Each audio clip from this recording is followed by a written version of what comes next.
Hello everyone, I am Nikita Soni from MSc first semester microbiology and going to give seminar about the topic transformation and transduction. Firstly, we will see their contents. Under this, we will see their introduction, then definition of transformation, history of transformation, Griffith's experiment of transformation, and steps of transformation. Then we will see definition of transduction, history of transduction, types of transduction.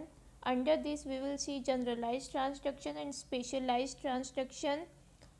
In generalized transduction, we will see steps of generalized transduction and types of generalized transduction. Then in specialized transduction, we will see steps of specialized transduction. Then we will see their references. First, introduction of transformation and transduction. Bacterial recombination bacteria में genetic recombination का एक type है जिसमें DNA का transfer होता है from one organism called donor to another organism called recipient. ये process 3 main methods के थ्रू होता है: कॉन्जुगेशन, ट्रांसफॉर्मेशन एंड ट्रांसडक्शन. तो ट्रांसफॉर्मेशन एंड ट्रांसडक्शन प्रोसेसेस या फिर मेथड्स हैं जो कि इन्वॉल्व होते हैं बैक्टीरिया के जेनेटिक रिकॉम्बिनेशन में या बैक्टीरियल रिकॉम्बिनेशन में. Then definition of transformation. Transformation bacteria में जेनेटिक रिकॉम्बिनेशन का एक प्रोसेस है जिसमें डोनर सेल या वन बैक्टीरियल सेल का genetic material that is DNA molecule pass होता है into the recipient bacterial cell या other bacterial cell of same species of bacteria, और ये लिक्विड मीडियम के थ्रू होता है. Then history of transformation. Transformation को फर्स्टली फ्रेडरिक ग्रिफिथ ने स्टडी किया था 1928 में, जो एक इंग्लिश बैक्टीरियोलॉजिस्ट थे. उन्होंने अपना एक्सपेरिमेंट लेबोरेटरी माइस और स्ट्रेप्टोकोकस न्यूमोनिया के 2 स्ट्रेन्स जिसको डिप्लोकोकस न्यूमोनिया बोला गया था उनके साथ किया था. 2 स्ट्रेन्स में 1 स्ट्रेन वायरुलेंट या पैथोजेनिक एनकैप्सुलेटेड था जो कल्चर मीडिया में स्मूथ कॉलोनीज बनाते थे, और अदर स्ट्रेन ए वायरुलेंट या non pathogenic and non capsulated था जो कल्चर मीडिया में रफ कॉलोनीज बनाते थे. Griffiths experiment of transformation.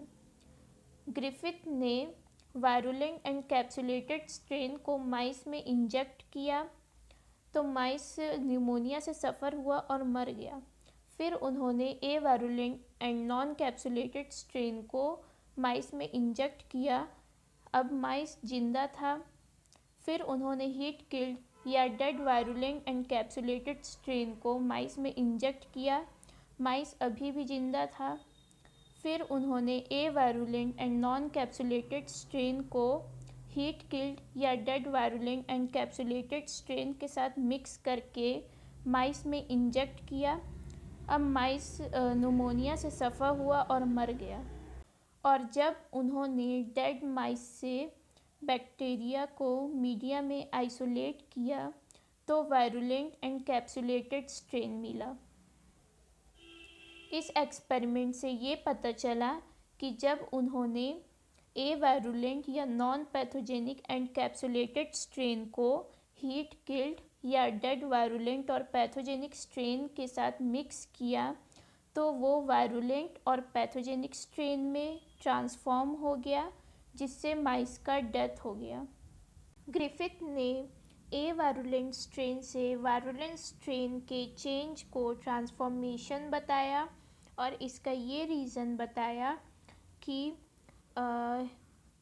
Heat killed या डेड वायरुलेंट स्ट्रेन से ए वायरुलेंट स्ट्रेन में कुछ फैक्टर्स ट्रांसफ़र हुए जिससे वो वायरुलेंट स्ट्रेन में कन्वर्ट हो गया, और इन फैक्टर्स को उन्होंने ट्रांसफॉर्मिंग प्रिंसिपल बताया. फिर उन्होंने ये बताया कि हीट किल्ड या डेड वायरुलेंट स्ट्रेन के कैप्सूल का पॉलीसैकेराइड ए वायरुलेंट स्ट्रेन में एज अ फैक्टर ट्रांसफ़र हुआ, जिससे वो वायरुलेंट स्ट्रेन बन गया और इसी को उन्होंने ट्रांसफॉर्मिंग प्रिंसिपल कहा। ग्रिफिथ का पॉलीसैकेराइड को ट्रांसफॉर्मिंग प्रिंसिपल बताने का आइडिया रिजेक्ट हो गया जब एवरी, मैक्लॉयड एंड मैकार्टी ने 1944 में ये शो किया कि डीएनए ट्रांसफॉर्मिंग प्रिंसिपल की तरह वर्क करता है, कैप्सूल का पॉलीसैकेराइड नहीं, और उन्होंने फर्स्ट टाइम डीएनए मॉलिक्यूल को ऑर्गेनिज्म का जेनेटिक मटेरियल प्रूव किया था। Then steps of transformation. Transformation में डोनर बैक्टीरियल सेल से एक DNA molecule recipient bacterial cell में ट्रांसफ़र होता है। इसके लिए डोनर बैक्टीरियल सेल का लाइसिस होता है, मतलब ब्रेकडाउन होता है, जिससे एक डीएनए मॉलिक्यूल फ्री हो जाता है, और रेसिपेंट बैक्टीरियल सेल का कॉम्पिटेंट होना ज़रूरी होता है इस डीएनए मॉलिक्यूल को रिसीव करने के लिए। मतलब रेसिपेंट बैक्टीरियल सेल को डीएनए मॉलिक्यूल का ज़रूरत होना चाहिए। जब डोनर बैक्टीरियल सेल का DNA competent recipient bacterial cell के कांटेक्ट में आता है, तो ये पहले सेल के सरफेस से बाइंड करता है, फिर ये सेल के अंदर एंटर करता है। सम केसेस में ये ऑब्ज़र्व किया गया है कि रेसिपेंट बैक्टीरियल सेल में डबल स्ट्रैंडेड डीएनए एंटर करता है और उसके वन स्ट्रैंड को एंडोन्यूक्लियस एंजाइम डिग्रेड कर देता है, और कुछ केसेस में like species of Bacillus and Streptococcus only single strand DNA recipient bacterial cell के अंदर एंटर करता है। जब डोनर बैक्टीरियल सेल का single strand DNA recipient bacterial cell में एंटर करता है, तो रेसिपेंट बैक्टीरियल सेल के एक डीएनए मॉलिक्यूल का single strand endonuclease enzyme degrade कर देता है। देन डोनर बैक्टीरियल सेल का single strand recipient bacterial cell के सिंगल स्ट्रैंडेड डीएनए से लाइगेज करता है by the help of ligase enzyme, और हेट्रोडुप्लेक्स का फॉर्मेशन करता है। फिर हेट्रोडुप्लेक्स का बाइनरी फिजन होता है, जिससे दो होमोडुप्लेक्स प्रोड्यूस होते हैं। इसमें से एक होमोडुप्लेक्स नॉर्मल जीनोम होता है और अदर ट्रांसफॉर्म जीनोम होता है। तो normal genome containing daughter cell को नॉर्मल डॉटर सेल बोलते हैं, जिसका कैरेक्टरिस्टिक रेसिपेंट बैक्टीरियल सेल की तरह होता है, और transform genome containing daughter cell को ट्रांसफॉर्म्ड डॉटर सेल बोलते हैं, और इसका कैरेक्टरिस्टिक डोनर बैक्टीरियल सेल की तरह होता है। फिर ये characteristics progeny to progeny inherited होते हैं। यहाँ पर डायग्राम है जिसमें ट्रांसफॉर्मेशन के स्टेप्स बताए गए हैं। Definition of transduction.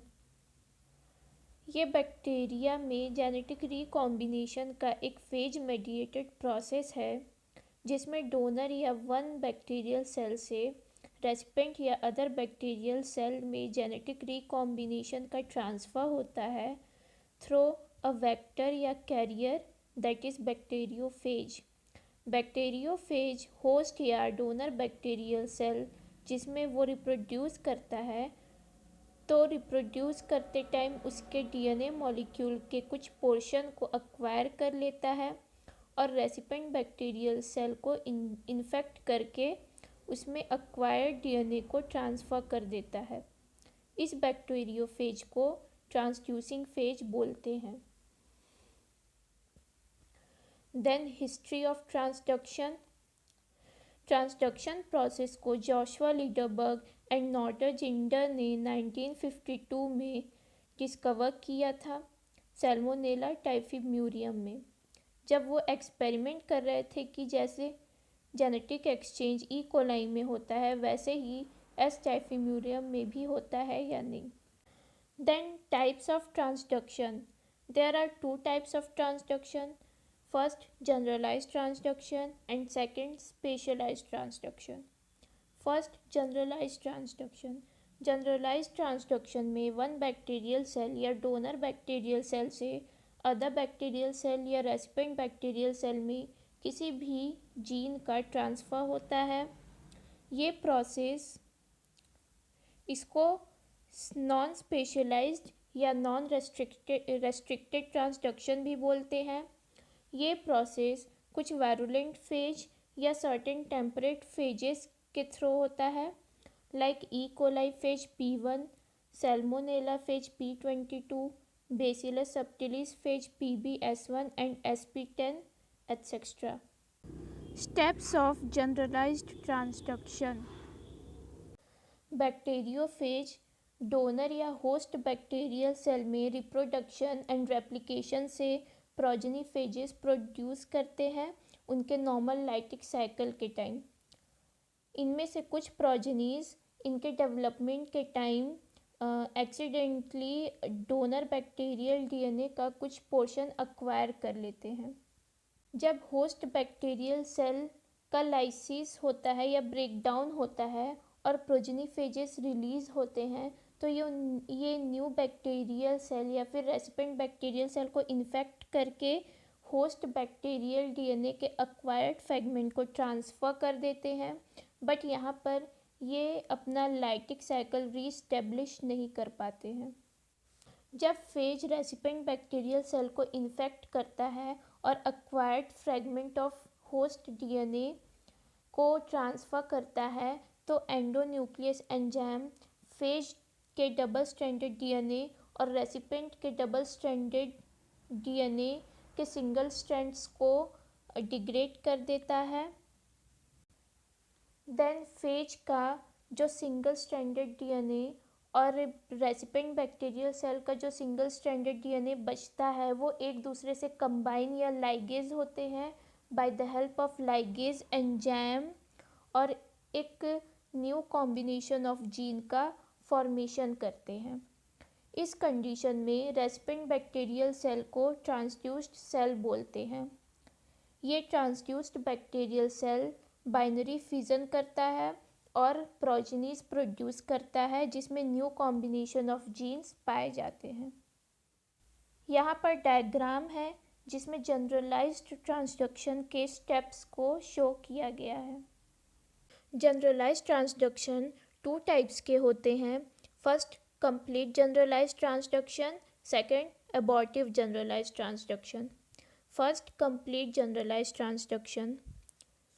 जब phage DNA molecule recipient bacterial DNA से इनकॉर्पोरेट करता है ड्यूरिंग ट्रांसडक्शन प्रोसेस और ट्रांसडक्शन प्रोसेस को कंप्लीट करता है तो इसको कंप्लीट जनरलाइज्ड ट्रांसडक्शन बोलते हैं। Second abortive generalized transduction. जब ट्रांसडक्शन प्रोसेस के time phage DNA recipient bacterial DNA से इनकॉर्पोरेट नहीं कर पाता है और साइटोप्लाज्मा में ही रह जाता है तो ये रेप्लिकेट नहीं कर पाता है और ईच सेल डिवीज़न या बाइनरी फ्यूजन के टाइम जो प्रोजेनीज प्रोड्यूस होते हैं उनमें से एक प्रोजेनी में ट्रांसफ़र होता है in the same form. Then second specialised transduction. In contrast to generalised transduction, specialised transduction में ओनली रेस्ट्रिक्टेड या स्पेसिफिक जीन का ही डोनर बैक्टीरियल सेल से रेसिपिएंट बैक्टीरियल सेल में ट्रांसफ़र होता है। इसको रेस्ट्रिक्टेड ट्रांसडक्शन भी बोलते हैं। स्पेशलाइज्ड ट्रांसडक्शन उन टेम्परेट बैक्टीरियोफेज के थ्रू होता है जो यूजुअली अपने डीएनए मॉलिक्यूल को बैक्टीरियल डीएनए में इनकॉर्पोरेट करते हैं, like lambda phage, mu phase and 580 phase. जब फेज डीएनए बैक्टीरियल डीएनए में इनकॉर्पोरेट करता है तो इस इनकॉर्पोरेटेड स्टेट में फेज डीएनए को प्रोफेज बोलते हैं एंड जो बैक्टीरिया प्रोफेज कंटेन करता है उसको उस स्टेट में लाइसोजेनिक बोलते हैं और इस फेज होस्ट रिलेशनशिप को लाइसोजेनी बोलते हैं। Steps of specialised transduction. For example lambda phage का डीएनए मॉलिक्यूल अपने लाइसोजेनिक साइकिल में gal gene and bio gene carry करता है और ये होस्ट बैक्टीरियल सेल के डीएनए मॉलिक्यूल में इनकॉर्पोरेट करता है।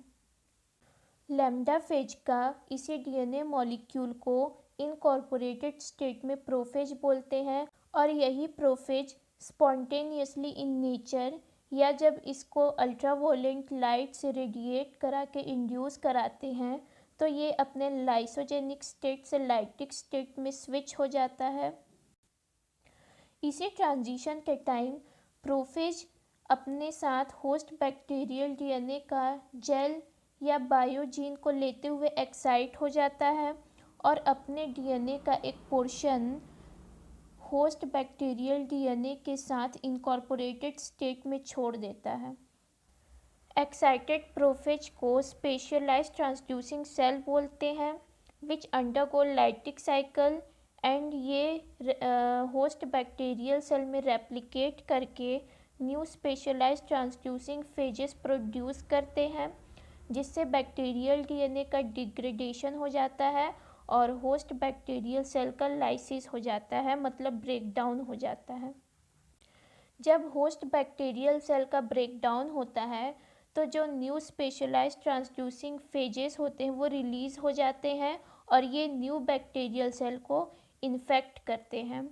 फिर ये अपने डीएनए मॉलिक्यूल को उनमें ट्रांसफ़र करते हैं जिसके पास होस्ट बैक्टीरियल सेल का आइदर जेल जीन होता है या बायोजीन होता है।